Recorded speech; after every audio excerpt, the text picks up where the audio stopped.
Hey, real quick, before the show starts, if you could hit that subscribe button down below, it will go a long way to helping out the show so we can keep making college football shows every week, all year round. Welcome to the Solid Verbal. And now, Dan and Ty. Dan Rubenstein, it is preview season, baby. It is time to talk some ACC. How are you today? I'm great, Ty.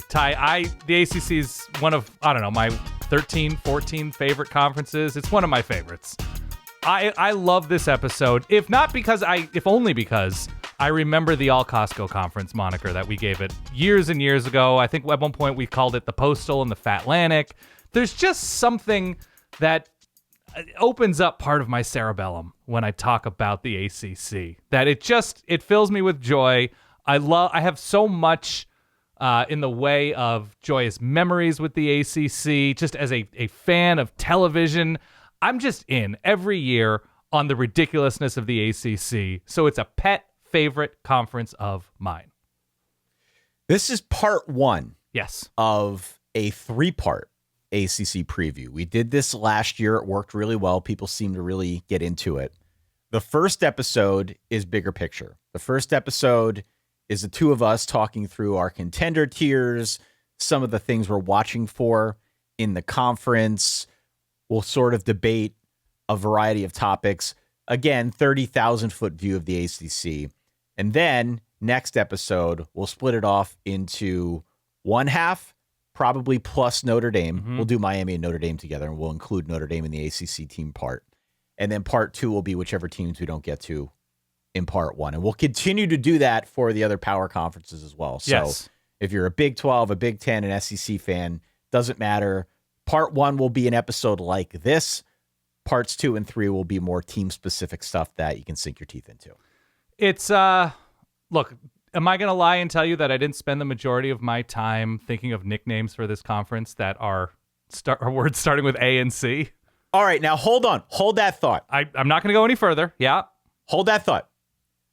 We do not script this show. No, we don't. We do not script this show. We have done this show for a long time. We script it in as much as we say, okay, part one is narratives and general thoughts and tiers and just vibes, right? Yeah, we know generally like the walls for the show. I don't have access to your thoughts. You don't have access to my thoughts. We're going to organize which teams we do on parts 2 and 3, but that's it.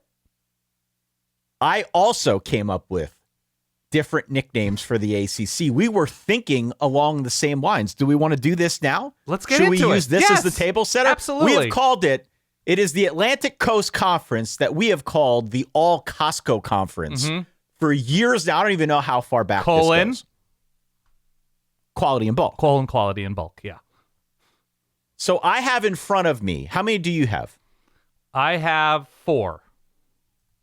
I have 6. I think we should go back and forth and decide, if only for the sake of these previews, if we're going to go in a different direction beyond All Costco, quality and bulk, because the impetus for me, I don't know if that applies this year. And that's why I started thinking along different lines. I just like coming up with new ridiculous things. So you want my first or do you want to go first? Let's alternate. We're doing this fantasy draft style. Go for it. I've got the Atlantic Canes Conference, Miami or bust. Ooh, not bad. I didn't do any post-colons. Actually, I can come up with a couple on the fly. Of course you can. Relatedly, I have the After Canes Conference. Who's coming next? If we're agreeing on the top dog, After Canes Conference, who's next? All right, I'm going to jot that one down, and we're going to see if we can beat it. I've got the All Cluster F Conference, I have no idea. That's pretty good. You're up. I have the Altogether Competent Conference because in terms of playing the percentages, I only count 2 teams maybe where I'm like, there's a really, really good shot they're not competitive all year. And that I think I have that as Stanford and BC. Okay. There's just limited reasons to believe this early with Stanford and with what BC is going to put on the field. It seems that Altogether Competent, where it's just like, you look around, you're like, look, they're not great, but they have things in order. They're not getting weird penalties all the time. The quarterback hasn't thrown 19 picks. Like, there's a certain, like, the high flooredness of the ACC jumps out sometimes. I still prefer after Kane's conference, but that's okay. I think, listen, we're just whiteboarding this. I've got the Atlantic Costanza Conference. It's not a lie if you're 9-3. It's not a lie if you're 9-3. Yeah, it's like I understand the reference. It's not a lie if you believe, but like I don't know. I just came up with that one before we hit record. Okay. That's probably not my strongest work. Okay, my next one is open to interpretation. As it's written, it says always close conference, but it could be always close conference because it seems like there are a number of teams every season that they're like, yeah, they're 7-5, but they were 5 points away from being 10-2. Right? That there's like a closing issue. We saw it last year with Miami, of course, but we see it every year that there's a weird result, like a 3-9 Virginia Tech beats NC State by 15 or by 2 or something, where you're just like, you couldn't close out that game. And the same thing goes. We had a Duke Virginia championship game last year that was very close outable for Virginia, who had already beaten Duke, and they just couldn't close it out. So it could be close. Could be close. Right. Okay. So it's always close conference : open to interpretation. I don't hate that. Yep. I was also playing into the fact that we make the joke every year. We don't know who plays whom at any given week in the ACC. Mm-hmm. And there is definitely a lot of potential for sort of a demolition derby in the middle with everyone beating each other. Yeah. So I have the all cannibal conference : let's eat. Oh, I don't mind that. Yeah. Because now cooking is a verb, right? That like Virginia Tech is cooking, or they cooked them. Don't hate it. So my last one, I think I'm most proud of creatively, but it doesn't fit in with AC. I think the idea I'm going for. So as people know, Ty is extraordinarily into jam bands. Yes. Yeah, I love jam bands. Yeah, I know nothing about jam bands beyond like the big three or however many are big. I know that.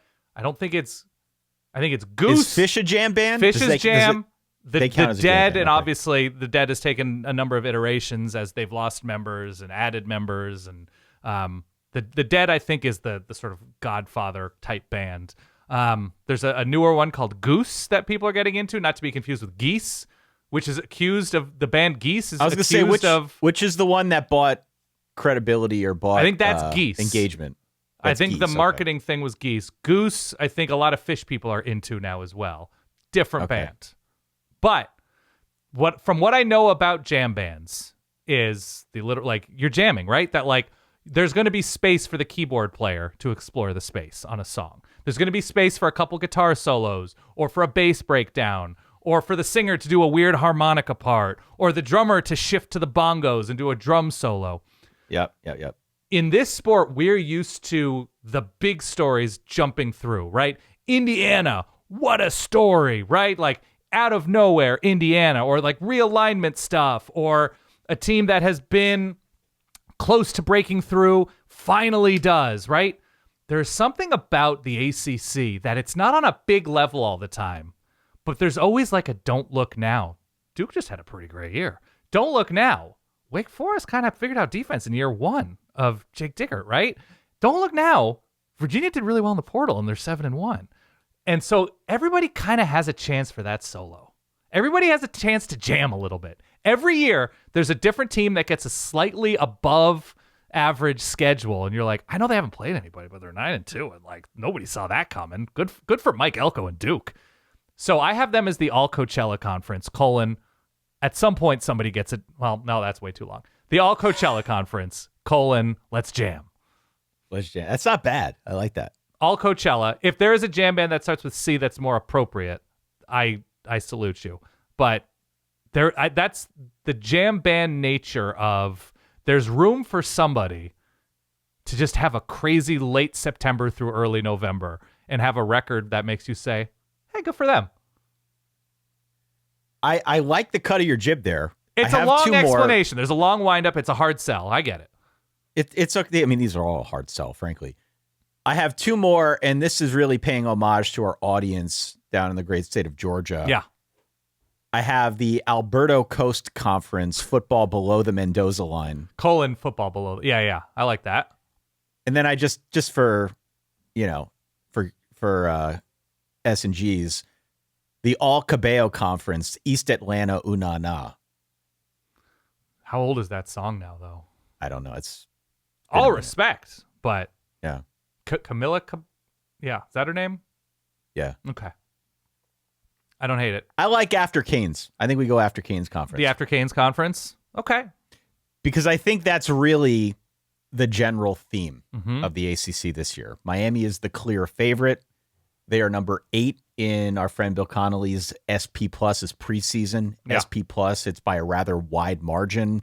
Of course, on top of what they did last year, as they were trying to construct the 2026 version, they add Darian Mensah from Duke. They bring over Cooper Barcade from Duke as well, his number 1 receiver. And bear in mind, this is a team that loses a fair amount. And we will talk through that, I think, in much more detail once we get into the Miami team preview. But broadly speaking, if you're listening to this, you probably already know, yeah, they lost a lot off of that team. But they're still pretty well loaded. And even despite the fact that they lost 2 primary edge rushers, they lost, their quarterback. We can go down the list. There's a fair amount of guys off the line. Even despite all that, this is still far and away, in my opinion, the best roster in the ACC. So it's not so much a matter of, is Miami going to be taking a step back or anything like that? I read this as, I am assuming Miami's going to make the college football playoff. For our purposes here, can they finally win the damn conference crown? Right. Which is, within an ACC context, I guess what we're after as we're going to go through these next couple episodes. The ACC currently has how many teams who have made the college football playoff? They've got Miami, SMU, Clemson, Florida State made the original. Florida State, if you want to go back, yep. Well, but beyond that, I think it's it. That appears to be it. So when I look at, I don't know if you want to do tiers right now. I don't know if you want to do off-season stuff and changes and storylines and broader stories that interest you about. We can do whatever. Well, I think setting the table here beyond Miami would be the most instructive at this point, because in all likelihood, if you downloaded this podcast episode, you already know Miami's going to be pretty good. Yes. What really gives texture to the ACC this year is the After Canes portion of that moniker. What next? What happens then? Who is number 2? These are the things that I spent a lot of time trying to figure out. I don't know if I got any closer to it, studying this for hours on end. But for me, that is really the primary thing that I think most of our audience is going to be most interested in. Yeah, I agree. And the reason Miami seems to be standing alone is, even though they do have questions, I would like to separate the word questions from concerns. Yes. Because, yes, it is a question when you have to replace full-time starters along the lines, but in terms of how they've recruited, how they've addressed it, and the guys that they work in to those new starting positions, they are questions, not concerns. And when you look across the conference, there are pretty significant concerns, depending on what you think the intention of the season is for that specific program. I think everybody has legitimate concerns outside of Miami. Whether you want to talk about potential contenders with teams like SMU, Louisville, Clemson, Pitt, in that tier, there are concerns in areas of that team. And there are concerns that were addressed via the portal, via new coaching hires along the coordinator positions. And then you look at other teams, perhaps they're starting over at head coach, teams like Cal and Virginia Tech. And the concern is more just like, what does it look like? That's a question. A concern is like, well, they had to hire a new coach for a very specific reason. So there is concern that they haven't figured it out immediately, and that's reasonable. And then the intention of teams who didn't hire a new coach and were sort of around the bottom of the conference last year, the concern is, have they done enough to address what brought them to that level? Whether it was bad luck, whether it was players who didn't meet the muster of that team, whether it was coaches who were in over their head. Miami's that one program, as far as I can tell, where you're like, well, all these guys are back. This is how they address those questions. That makes me feel pretty good. And I don't have that level of conversation internally about any other team.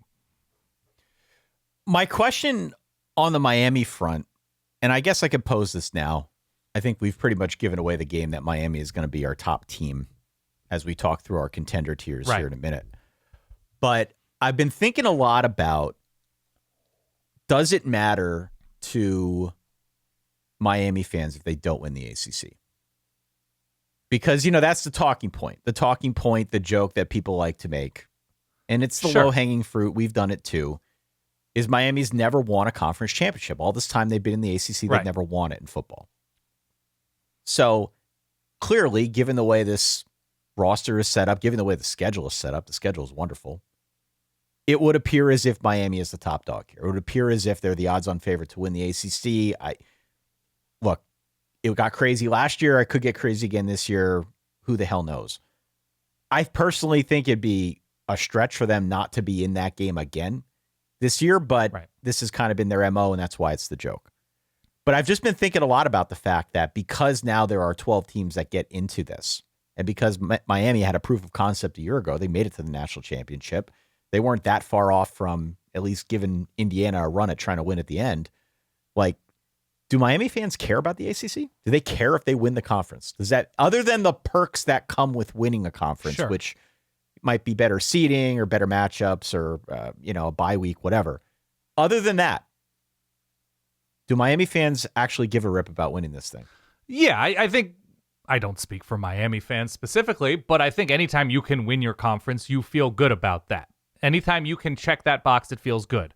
We're also in an era where a conference championship game and the idea of winning a conference has been annually devalued. That's right. Miami was able to make the championship game without even playing for the conference championship last season because of weird arcane tiebreakers. And yes, Miami's been in this conference for a long time. It would be nice. It would be fun for Miami to win this conference, I suppose, for its fans. Is it end all be all? I don't think so.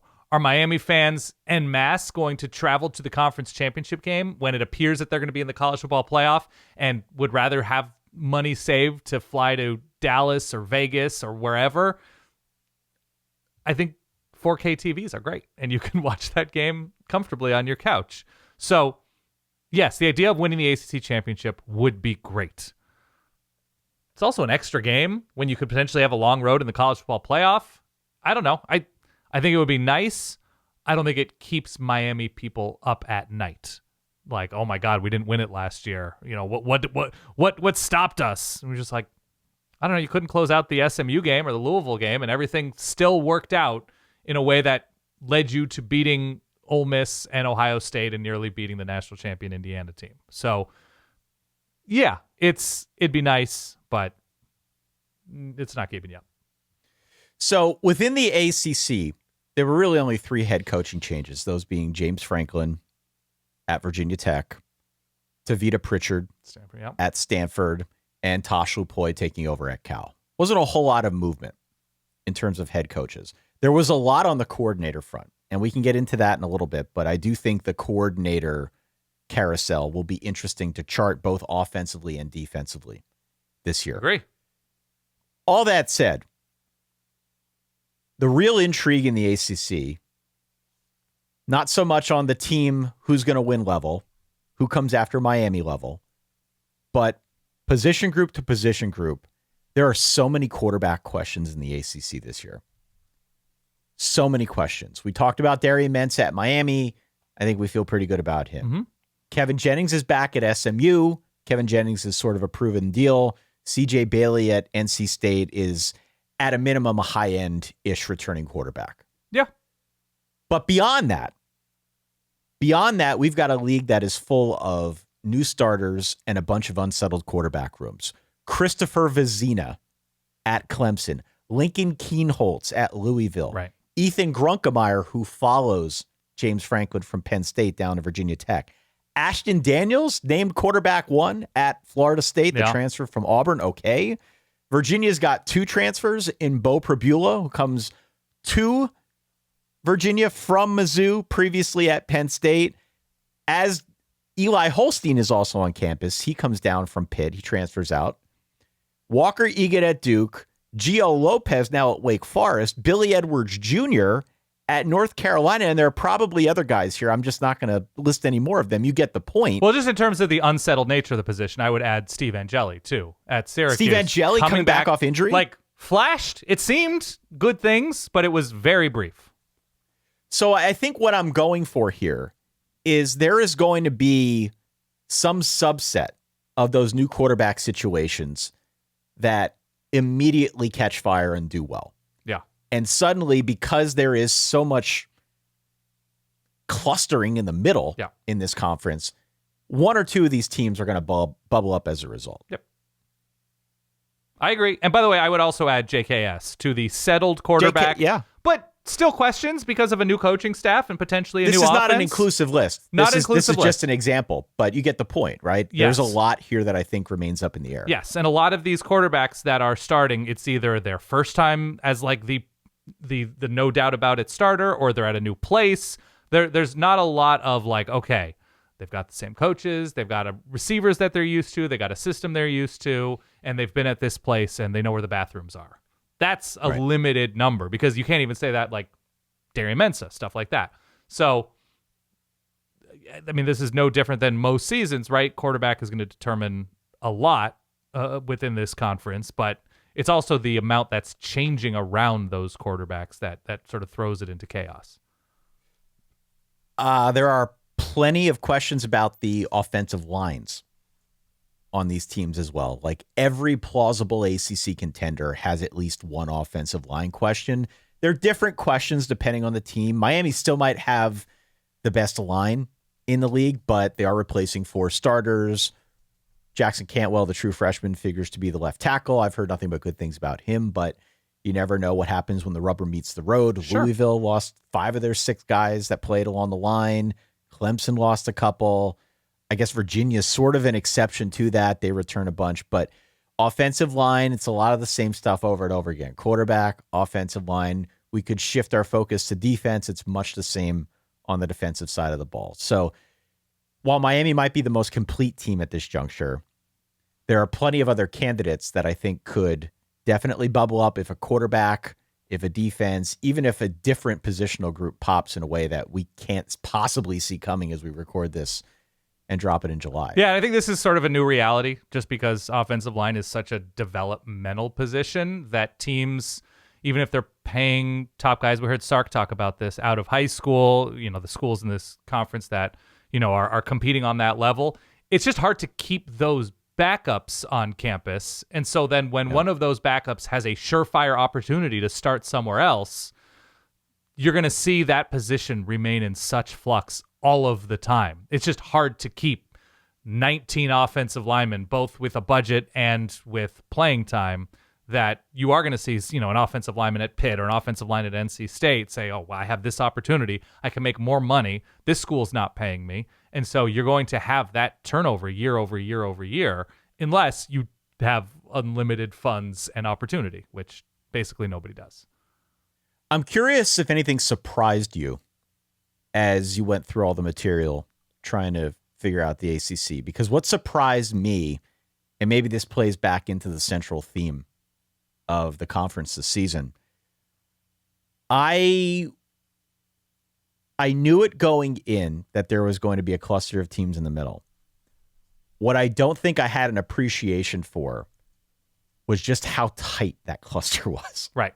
I really, truly, and I am not hamming it up just for the audio, I genuinely did not know who to put number 2.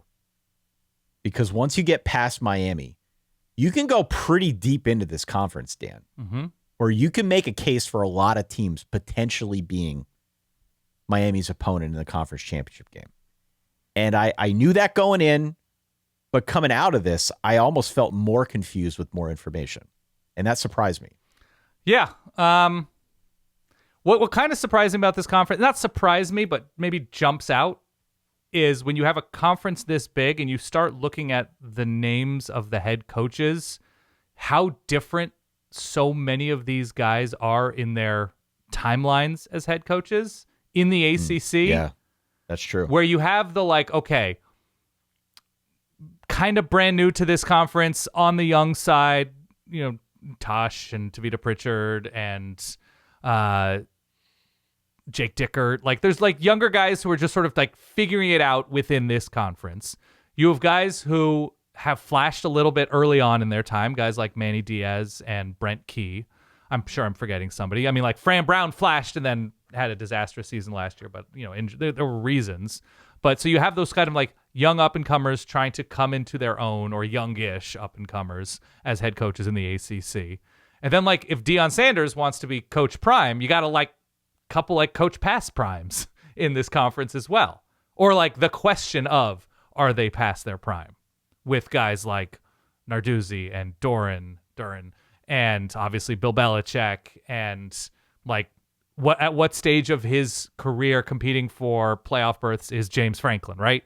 That there are guys that are just like, have we seen the best of Mike Norvell? Is he past his prime even as a young-ish dude? And so it's not terribly different from other conferences, but you do, I think, see the stark contrast when you have 17 teams now in the ACC. Now, Bill O'Brien, has he passed his better days? Perhaps. He's not old, but perhaps he has. No. Or perhaps just Boston College is that job that makes it seem like you have. That kind of thing has jumped out. That so many there are different factions within the conference of coaches that the differences jump out. I guess when you combine all of that, you get Jeff Brohm. That maybe he's up and coming. Right. Maybe he's past his prime. Maybe he's squarely in his prime. Mario Cristobal's in his prime. You could say, is Dabo Swinney past his prime? Sure, you could say that. That to me is interesting, that there are those stark contrasts. Do you have a pet team? I always have an ACC pet team. Do you have a pet team? Like last year, mine was Pitt. Kind of Clemson last year too. Right. I was way high on Clemson. That didn't work out. Do you have a pet team this year? Maybe Wake, because it always kind of feels like Wake is playing 2002 California Angels Moneyball. What do they call it? Small ball. They're like, look, they're going to lose a lot of their best players, but they're going to figure out how to replace those receiving yards. They're going to figure out how to get stops on third down. They're not going to do it with a huge budget. They're going to get a quarterback on his third school in Gio Lopez, South Alabama to North Carolina, now to Wake. They have a coach from across the country whose team left or lost a conference in the process. And they quietly had a really good year last year. And like this year, I just am along for the ride, and maybe they're overrated going into this year based on defying early expectations last year. Their schedule kind of rules. I have a pet thing about people who have situational advantages, that they're playing this team after they play Notre Dame. They play this team before they play Miami. Wake kind of has that kind of schedule this year. And I don't know, they always seem like an afterthought. You're like, well, Florida State lost, but they have Wake this week, so they'll be all right. And then they lose to Wake. So I don't know. I always kind of root for teams like that. And it's the other side of the spectrum as an Oregon fan. You root for a team who keeps losing dudes in the portal and doesn't have that budget and doesn't have that top team reputation, but they figure out ways to sort of use duct tape and chicken wire to get to bowl games. I like that. I think mine is NC State. Oh, don't do this to yourself, Ty. I know, right? I know. What are you doing? You're gonna fall for it again? I'm not going to do what I did with Pitt last year. Okay. Where I built them up to an unrealistic degree, and then when it came crashing down, I might as well put the clown nose on. Right. I'm not going to do that. But when I say pet team, a team of interest to me, a team surprisingly of interest to me. I also had that thought, why am I doing this to myself? But I like what I'm seeing when I look at NC State this year. We can get into that here. We can get into that. We'll talk about our contender tiers next. Here's why I don't do that with NC State. They're going to finish around 500 in the conference. They're going to win some games against lower teams. They're going to lose a game or two against a team they shouldn't. And then when you kind of start talking yourself into them as being pretty good, they'll lose like they did last year, like they do a lot of years, 35-7 to an actually good team. And you're like, oh, yeah, okay. We're back, baby. Yeah, didn't they score 7 against Miami and 7 against Notre Dame last year? I forget. It's something like that. That they, I know. Yeah, I'll look right now. I had the same thought. 41-7 and 36-7. Yeah, and so I had the same thought. I can't go along for that ride in convincing myself that this is going to be an actual like competitive game for a stretch against Notre Dame or Miami or a good Clemson. And I know they've won some of those games in years past. I can't do it again. I can't talk myself into them again, but that's okay. I want to go into contender tiers next. Before we do, if you made it this far, if you want to help support the team, please hit follow or subscribe so that you do not miss any of our preview episodes, which we're going to be rolling out here every Sunday, Tuesday, and Thursday until we run out of teams, and then we'll sort of jump back in and talk about news. Please, if you are ever so inclined, go to verballers.com. That is our Patreon. That's where you can directly support the team by signing up to be a certified or premium verballer. You can also go on out to solidverbal.com/newsletter. Sign up for our newsletter. We send you free stuff every week. It's a lot of fun. Totally free. Yes. Agree. My top tier, I am calling the Miami tier because it's only Miami. Yep. And as I said at the top, I feel like I view Miami through two distinct lenses. One is the ACC. The other is the college football playoff.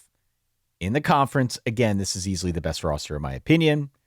I think with the exception of a road game at Clemson, this is a schedule that's tailor-made to get them to the ACC title game. And you really don't need to squint to find a very easy pathway through that schedule to get to this ACC title game. There has been a track record for Miami having the random letdown game. And so can Miami get past that? Is that still something that's going to be part of their repertoire in 2026?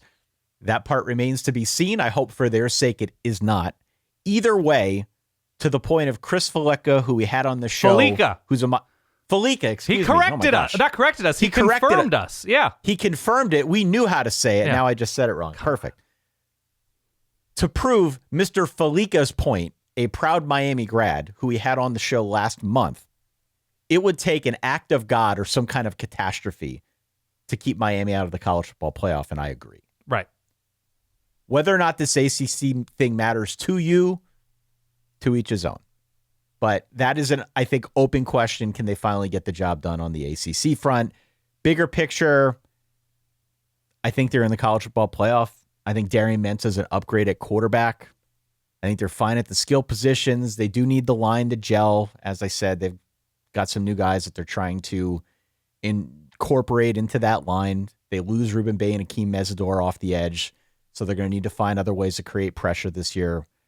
I don't know if any of this is really going to be that big of a problem. I think I'm splitting hairs here, and I think that's part of the reason why Miami is kind of in a class unto itself. But I'm open to competing ideas if you feel different. No, I don't think the concern is specific or direct with Miami, right? You can be concerned about line issues, as you've mentioned. I think my bigger concern would be emotional with Miami. That, okay, they got a taste last year of going deep into the playoff and being on the verge of a national championship, and nobody else is built like Miami moving forward in this conference.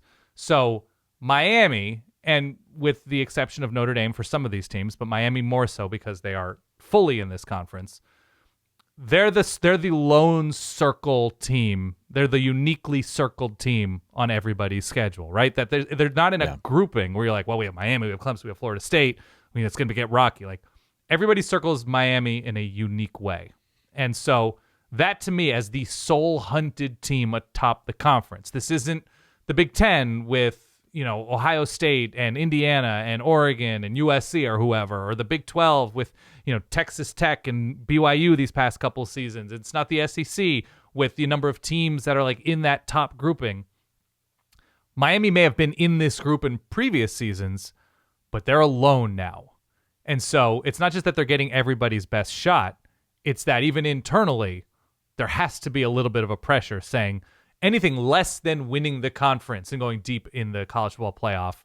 Last year, it wasn't like the specific concern of like feeling the pressure to get deep in the way that it is this year, and the way that they've spent and the way that they've built their team. Again, I looked at this almost from like a Lego perspective. Like, right. Miami is a definitely finished, built Lego project. There are other teams that have missing Lego pieces. There are other teams who have people who are worried about following directions 3 pages in. There are other teams that are building Legos with pieces from other Legos. And they're like, we'll get there. We'll make this pirate ship work. But the only concern with Miami then is like, are we leaving this DeLorean on a shelf too low that a dog or a toddler would knock it over? Right? They're just like, brain fart. It's a built Lego, man. As I look at the schedule right now, the game that they are clearly going to have circled is on November 7th. November 7th, week 10 is going to be a monster college football weekend. We've said it time and again, make sure you've got that one blocked off on your family calendar so that you can be in front of a TV. Yep.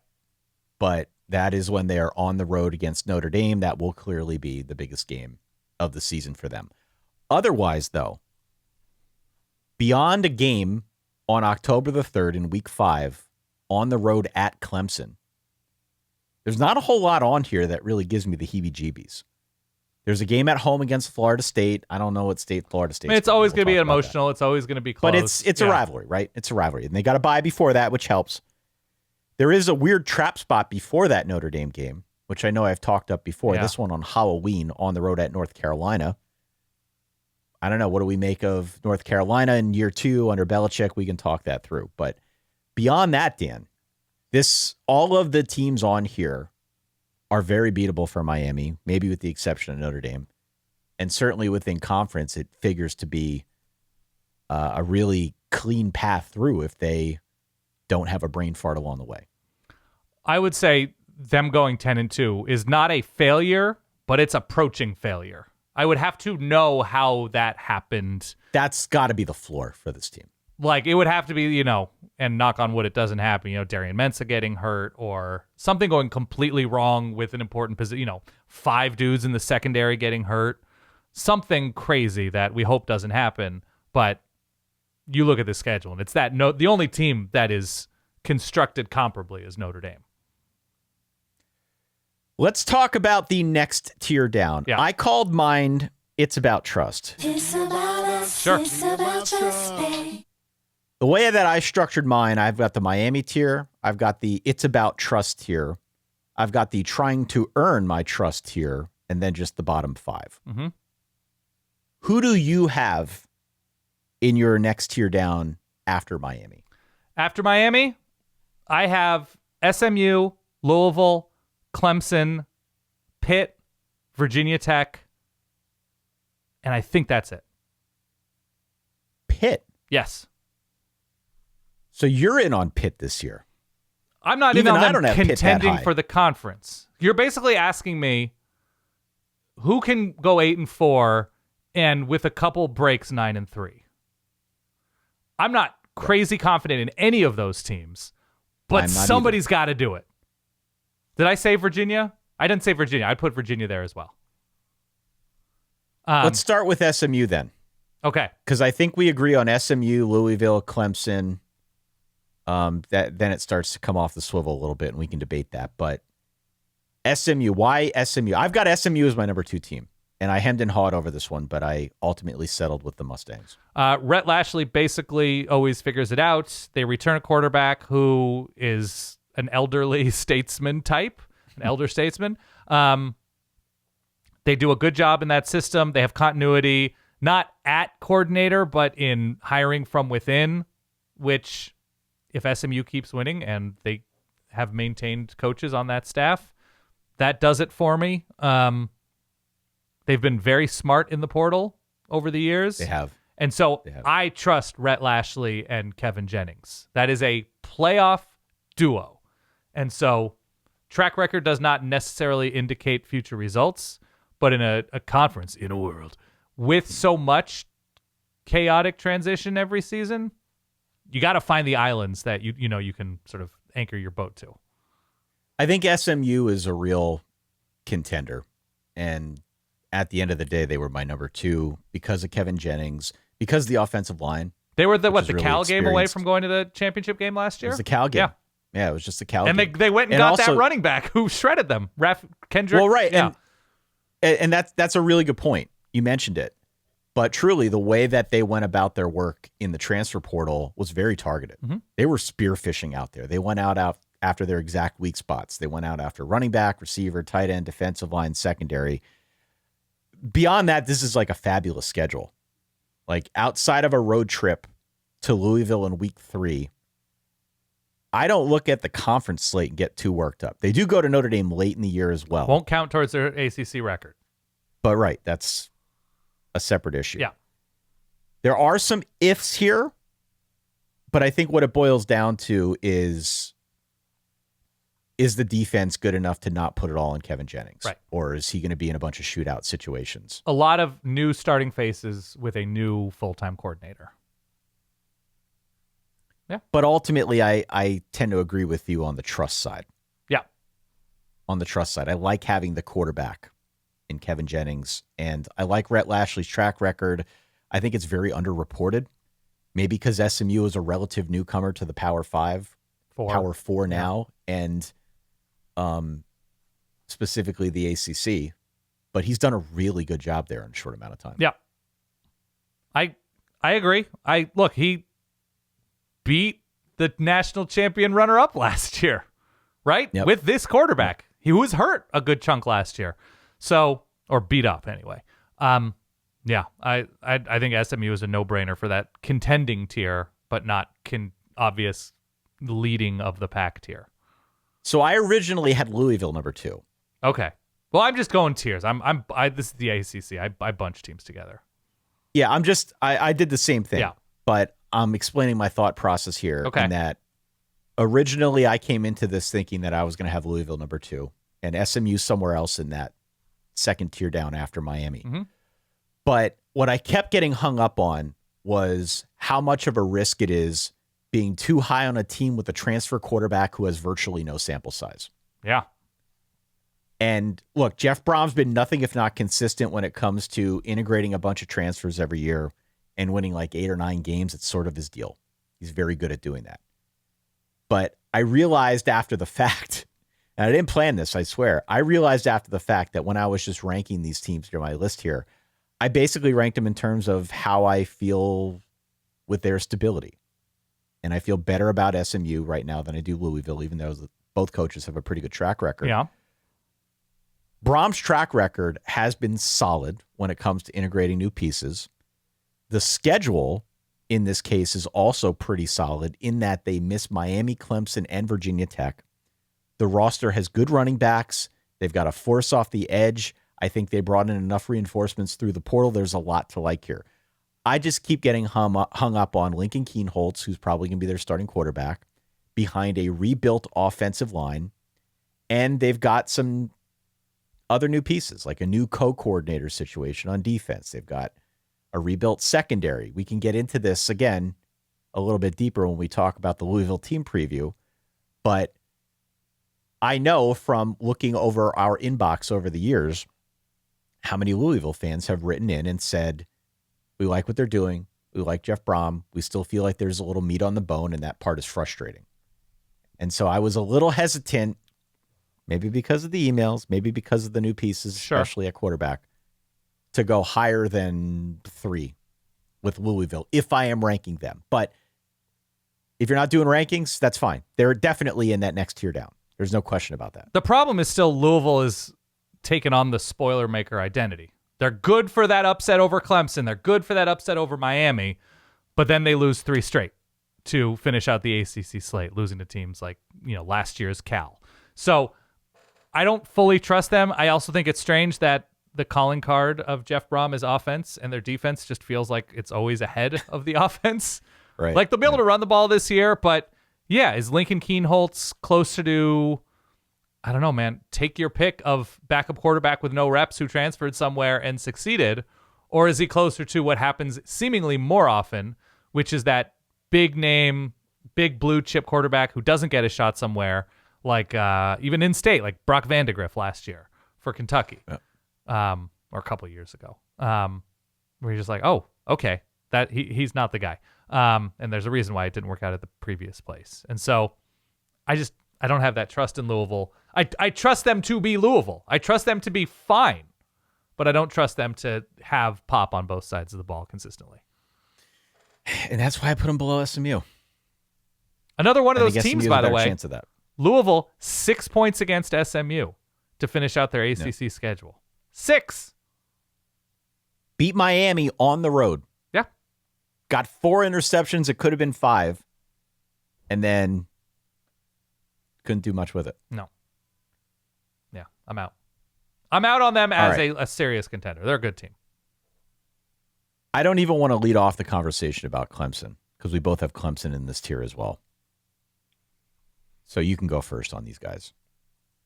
I just, look, in my Lego nomenclature, they're not fully built. They have pieces. There's nothing that inspires confidence about looking backwards with hiring internal guys who played for you. And I think like Taj Boyd is now the quarterback's coach. We like Taj Boyd fine. But going back to Chad Morris, yeah. I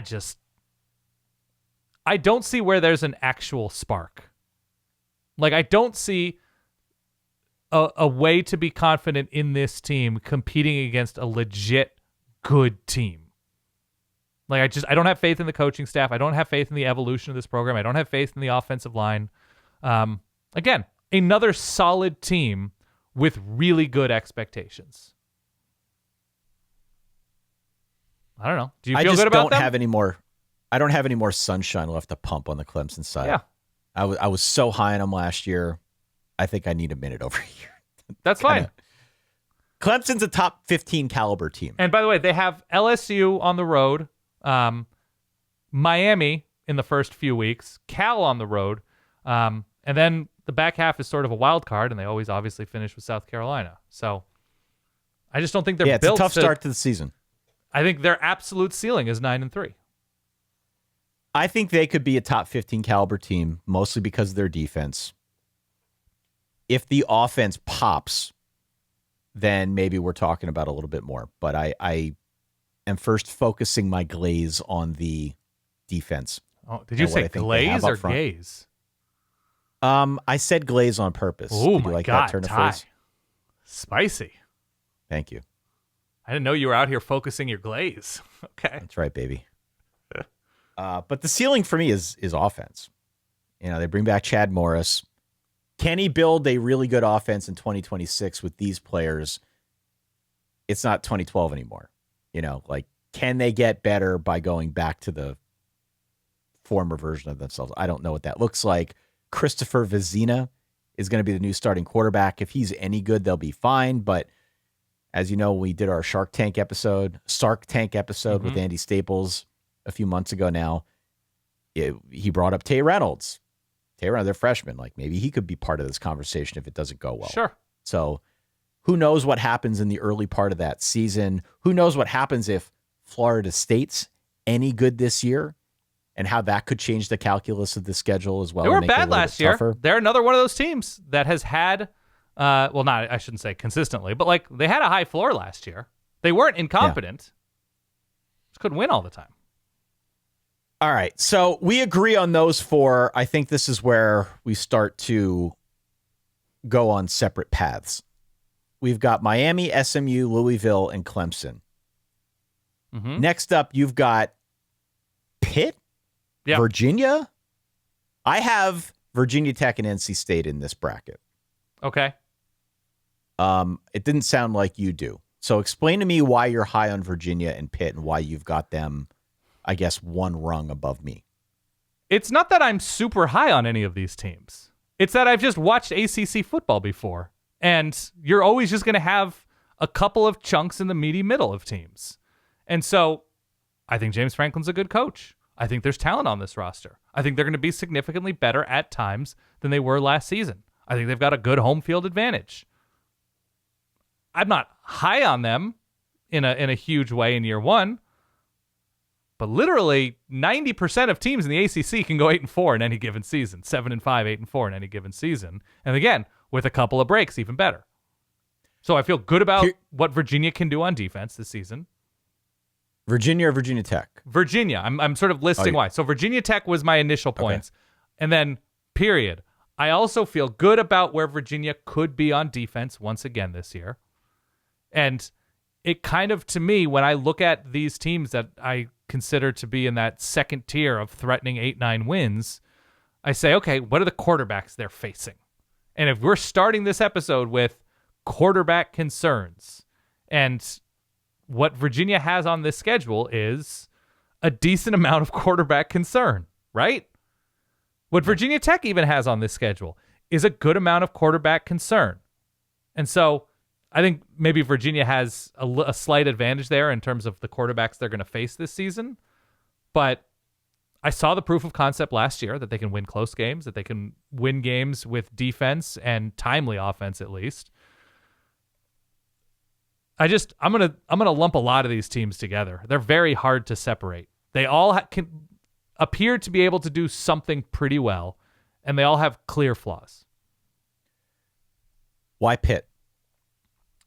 I can be seduced by the best of Mason Heinschel. I can be seduced by having a high floor coach and coaching staff. I know they made an internal promotion at defensive coordinator.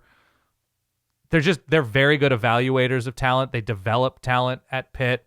It just seems every season we're either getting decent draft picks or, oh yeah, this linebacker is great and he's going to Texas. Like, they develop dudes at Pitt. They seem to win enough at Pitt. Now they'll have their seasons where they're super down, and they'll have their seasons where they're uncharacteristically up higher than what they usually are. But when you bet on coaching and returning upside at quarterback, again, 9 wins seems like a stretch. 7.5, 8, that's fine.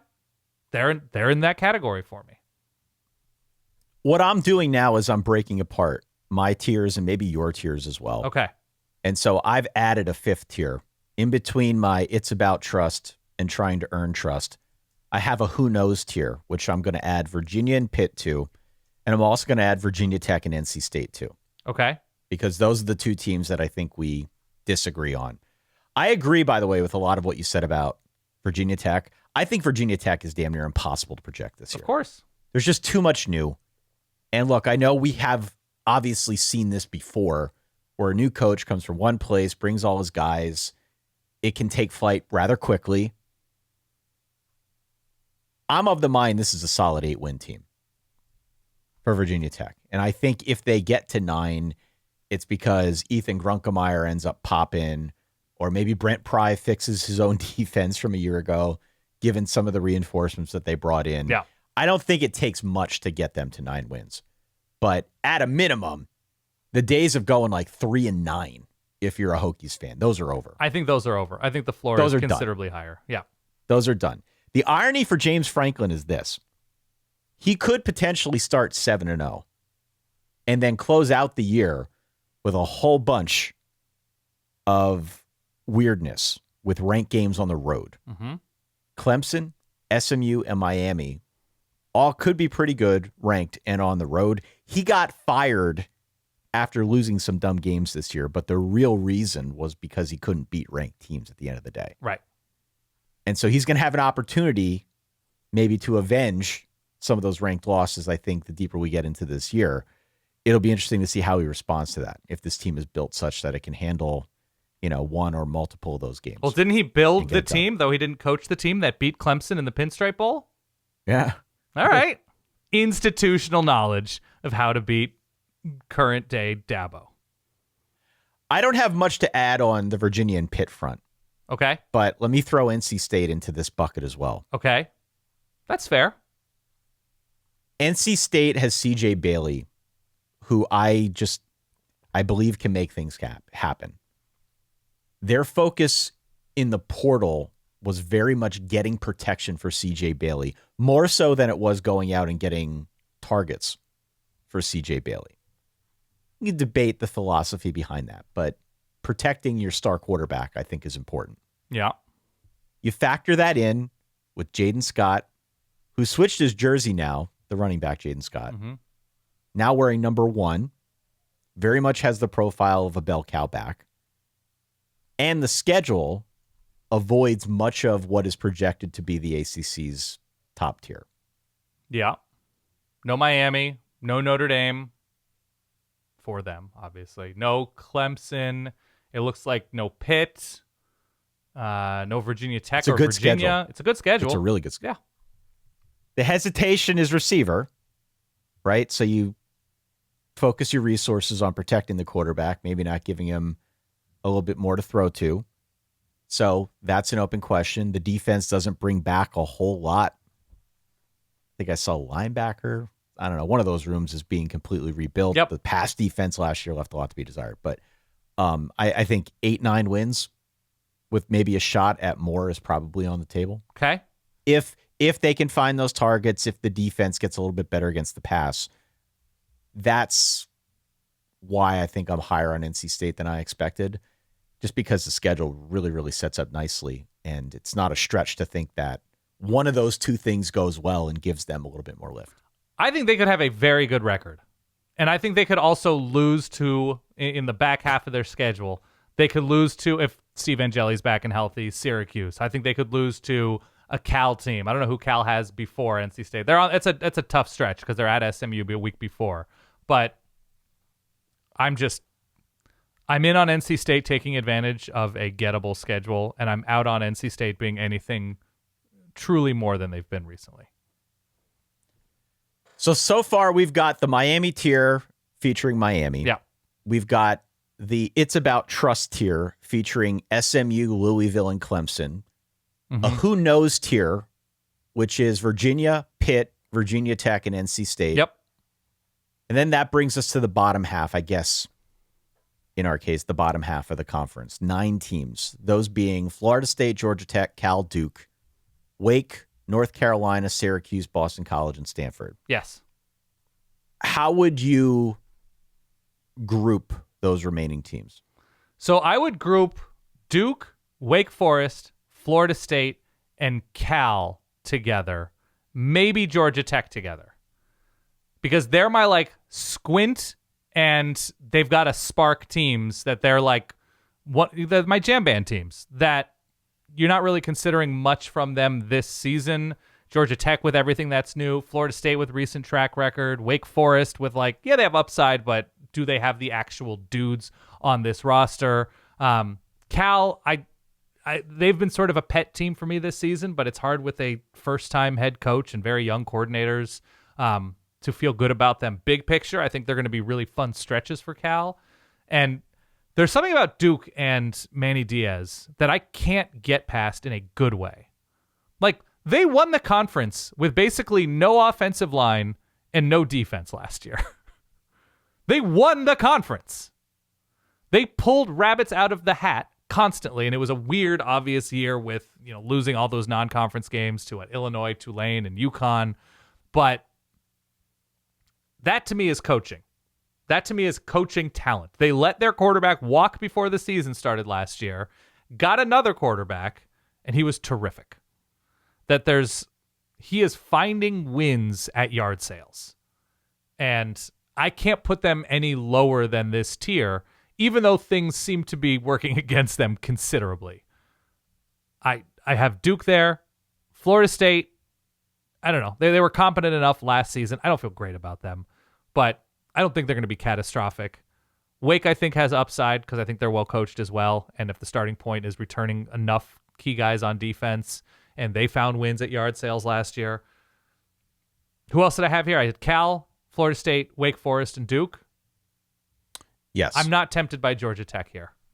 I think it's going to be a down year. I think Brent Key is a very good coach. I think it's going to be an adjustment season. Is there anybody else that you would put in that kind of category? I do have Georgia Tech in there. Okay. I do have Tech in there, and I struggled with that one too. I think they're past the proof of concept stage under Brent Key. Remember when he got the job? Mm-hmm. Can he make this work, right? He's a Georgia Tech guy through and through, got the offensive lineman mentality. Is it going to work? I think the time that he had Haynes King and Buster Faulkner and that they were running that system, it built up a lot of optimism. Right. And now they've had 3 straight winning seasons. So what does that look like now post Haynes King? Post Buster Faulkner? I don't know, right? Alberto Mendoza's gotten a lot of buzz. We've been reading about him all off season long, not just because of his brother, but because he is impressed in his short time now since transferring over to Georgia Tech. So if he pops, maybe this is a different conversation. They also got Justice Hayes at running back. They're going to try to use him and give that offense more of that physical mentality that they've had these last couple years. Yeah. But I need to see it to believe it. Because so much of what they did was built around one guy. And now that he's gone and they got to go in a different direction, that to me, I think is not concerning, but it's worth noting here. So this will be Brent Keyes, if I'm doing my math correctly, his 4th season coaching Georgia Tech. Yep. 4 defensive coordinators in 4 years. You just can't sell me on this Georgia Tech team, who I think he's done a terrific job, but I think it's been because of the offense. And I don't know how long you can keep that up. That type of change, that type of searching for somebody to build a foundation on defense. Like I thought Tyler Santucci, that's 2 years ago now, the Tooch. I did a pretty decent job. Blake Gideon's gone. Starting over again on defense. Like I don't love starting over at defense and quarterback. If those are my 2 things the same year and offensive coordinator for that quarterback, it's just rubbing me the wrong way. I'm not in right now. Yeah, I couldn't go much higher than this. I'll tell you that. Yeah. I couldn't go much higher than this. The job he's done is undeniable. What Georgia Tech has been recently is undeniable. I just think it's difficult to keep up with those types of changes. I think I agree with that. Not to mention that the end of their season is just brutal. Correct. Schedule-wise. They finished so with it's like who? They've got a nice little runway, but it gets real in a hurry at the end of the year. Yeah. Oh yeah. I don't love this schedule. The home road splits aren't great. They have Wake in a great sandwich spot for Wake between a road game at Clemson and before a road game against Georgia. Yeah. Ugh, yeah, not ideal. So I think I'm with you on that front. The only other one I wanted to call out, I do want to go back to Florida State for a second, because that will, for a multitude of reasons, be a really interesting team to follow the deeper we get into it this year. Schedule, though. The schedule makes it really tough for Mike Norvell. And what I jotted down on my doc here was, here we go again. Here we go again. Mm-hmm. How many years are we going to do this now? So they keep Norvell. He goes out. He gets Ashton Daniels, who is now going to be QB1. They announced it earlier this spring. They still do have Deuce Robinson, who's a really good wide receiver. Great. Trey Wisner, Usman Chroma at running back, I think will be able to carry the run game, provided the line is functional. Those guys are pretty solid, and they do bring back Tony White for another crack at it on defense. But, I'm not sold on Ashton Daniels. I think his physical tools are good. I think there's a lot to his game that needs some polishing. Yeah. And for me, we have not seen a recent body of work for Mike Norvell training these guys up. How many quarterbacks have really popped for Mike Norvell? Outside of Jordan Travis, who was also a transfer right away when he first got to Florida State. Yeah. But outside of him, how many quarterbacks have actually worked at Florida State? I think it's a slightly unfair question because everybody just counts on transfer quarterbacks right now. Like you can count on one hand, essentially, the number of internally developed quarterbacks who are going to pop this year on a huge stage. Whereas, but how many of the ones that he's brought in have actually gotten better or lived up to the hype? Not many, but I'm not saying he's done a great job there, but I don't know. In this era, you can look at, Ohio State just won a national championship with a quarterback somebody else, quote unquote, developed at another place.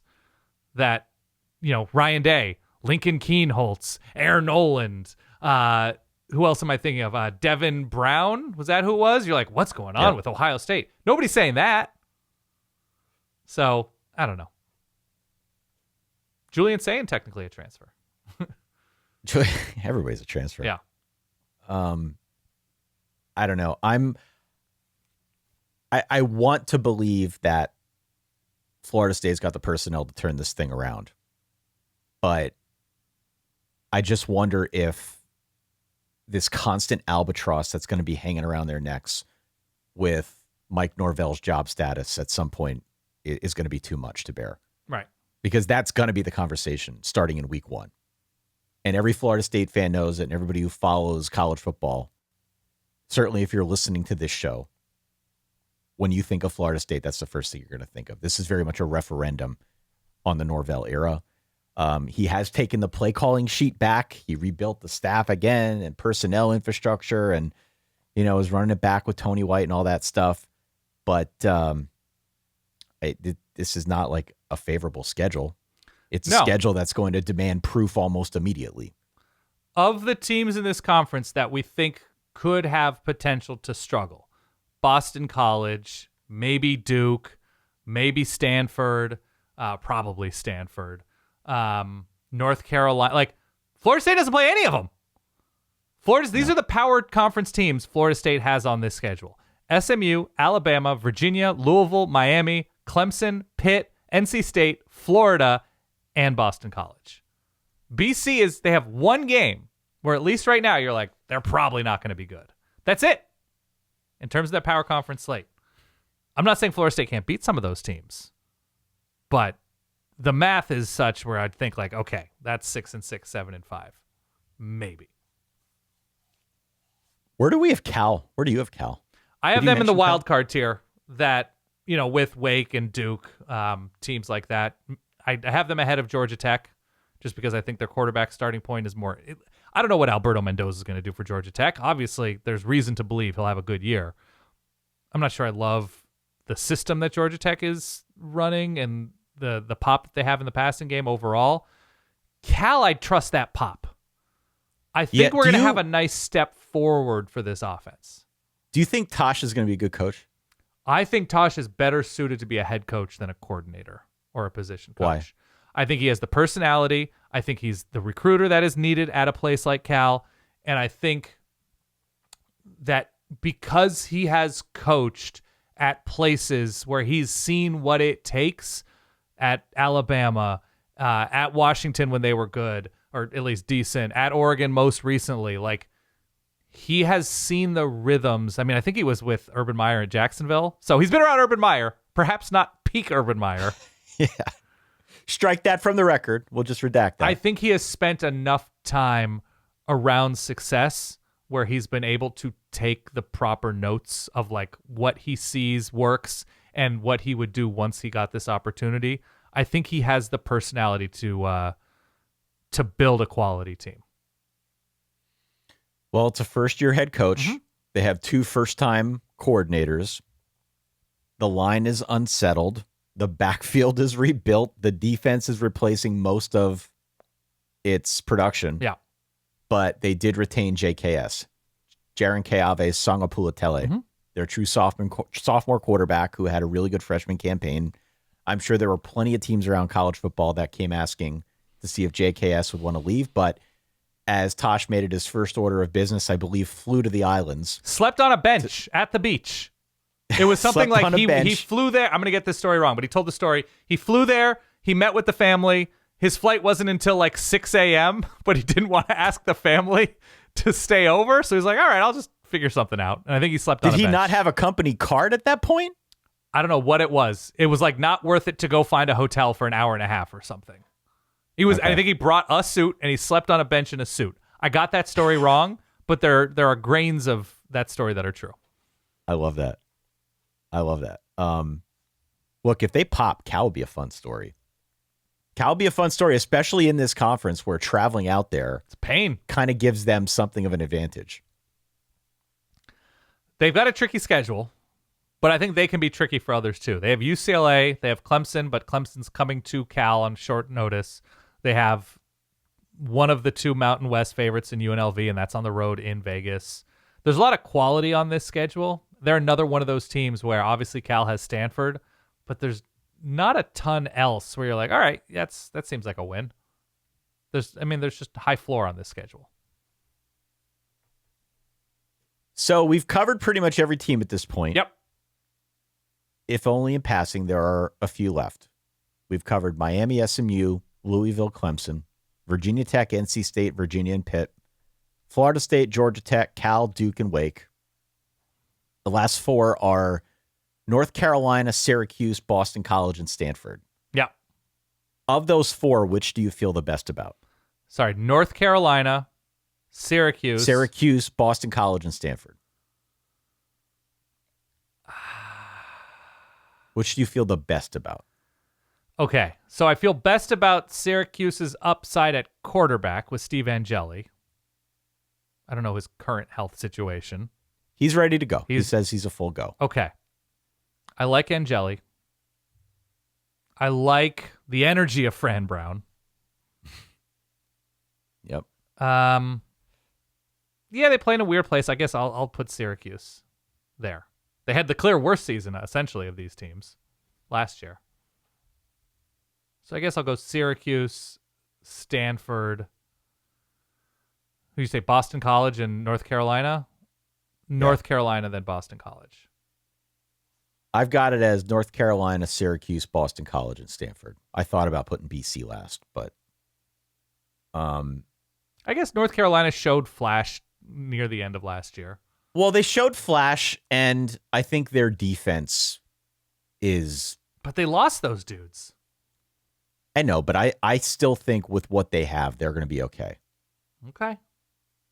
And I was looking at Bill's SP Plus, and of course, this isn't gospel, but he's got him as like a top 35, top 40 caliber defense. A lot of heavy turnover, right? Like, no question. But if you've got a top 40 caliber defense, you're above those other teams that we mentioned. Right. In my opinion. So I'm a little bit higher on them. I don't get the whole offense thing. Like, I guess it's going to be Billy Edwards Jr. Yep. Paired up with Bobby Petrino. Yeah, I mean, look, Bobby Petrino's going to score points. Sometimes. At some places. So can they get to a bowl? I don't know. Take a look at the schedule. I'm curious to get your thoughts on the schedule. The North Carolina schedule, they open with the return trip now to TCU. They have Clemson on the road, Pitt on the road, Duke on the road in the rivalry, New Look UConn on the road. That should be that doable. Game in Ireland, by the way, to open the year. We should specify. Yes. Yep. Go to Bambino's Pizza. Notre Dame, Miami, Louisville. I don't know. The end of the schedule looks like murder to me. If North Carolina is going to a bowl game, it is likely through TCU, Elon, Duke, Syracuse, UConn, NC State. I think. I don't know. I don't feel great about those 6 wins. I've got North Carolina there, and I've got them above Syracuse. Cuse wasn't as bad as 3-9. Certainly not as Steve Angeli's healthy. Right. And they're bringing over Vince Karras, the longtime defensive coordinator at Toledo, who I think gives them a fresh start on defense. They have a really high overall returning production number, especially on the defensive side of the ball, which sort of gives them a base for everything. But what's that base? This was a defense that did zero. This is the old Bill Connolly thing. This is the Bill Connolly thing. Just because you're returning guys is that good. I don't know. His track record's great. But also, if you don't have the guys, you don't have the guys. Yeah. You can put Dick LeBeau on this sideline. Take your pick. Put Mike McDonald. Doesn't matter. I still think that Syracuse is going to find a way to get into a bowl because I believe in Fran Brown.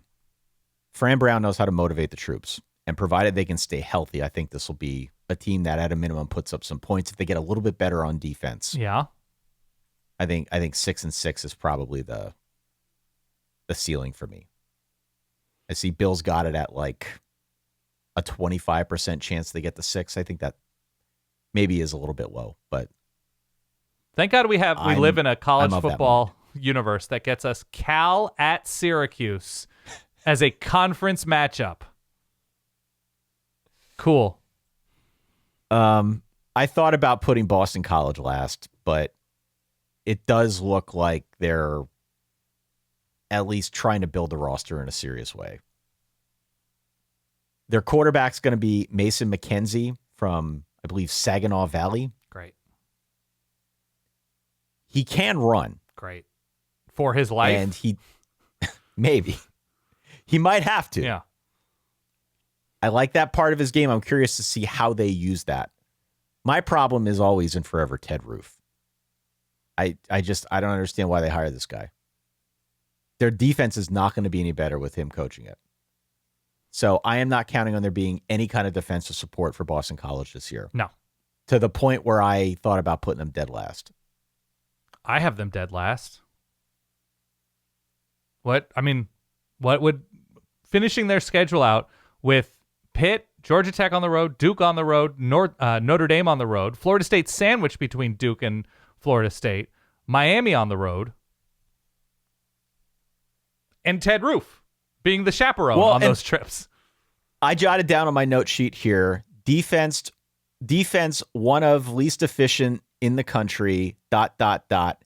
Ted Roof is going to fix that, ? Right. No, thanks. And then Stanford, look, Stanford is in full rebuild mode. I don't know what to make of the hire. Clearly, Tavita Pritchard's got some institutional familiarity with the Stanford Cardinal. Yeah. So I think retention looks a little bit better than I expected. He was able to retain a little bit more. But Davis Warren is the quarterback, still playing apparently. A lot of this looks to me like it's a year zero situation. Yeah, Stanford's not going to be good this year, but I still think they have more. I think because of where their defense at least got to. I mean, look, they gave up whatever it was, 50 to Notre Dame at the end of the season, but the defense was quietly decent enough down the stretch that I feel good about a reset. I feel good about them getting enough stops. They can recruit in a way at Stanford, and this is more big picture moving forward, that I think they're just going to be able to build better rosters than these teams we're comparing them against, North Carolina, Boston College, and so forth, Syracuse, that I just feel like there's slightly more in the way of vibes in Palo Alto that could, and they have the weird thing where everybody's flying across the country to play them too, where, they beat Louisville a couple years ago. I don't know. Yeah. They'll back into a couple wins they shouldn't, perhaps. So I think that's how we've got this. Our top tier is Miami.